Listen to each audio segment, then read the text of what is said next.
how should Christians share the gospel? I try to take a more gentle touch. I wanted to develop a relationship with Bill.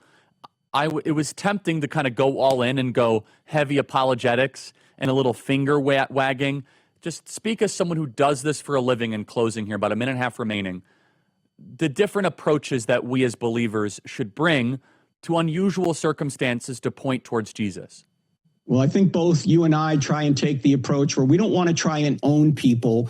We want to gently correct them and ask them a lot of questions because we want them walking away going, I want to know more. We don't want them walking away from a interaction with us to say, oh man, I hated that guy. He made me look bad. You don't want to do that. You want to try and win people. Look, Charlie, as you know, when somebody asks you a question, you're not just answering a question, you're answering a person. And so you want to provide an opening for the next conversation.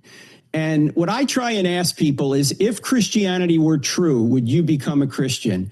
And Charlie, I've had atheists stand at their microphone in front of hundreds of people on college campuses and say no, because they don't want it to be true. So I think that clears the deck of all the objections they could have. So I always ask that question. You asked a similar question to Bill. You asked him, hey, do you hope you were wrong? That kind of thing. That's what we need to take. We need to ask people questions, and we shouldn't expect people to agree with us.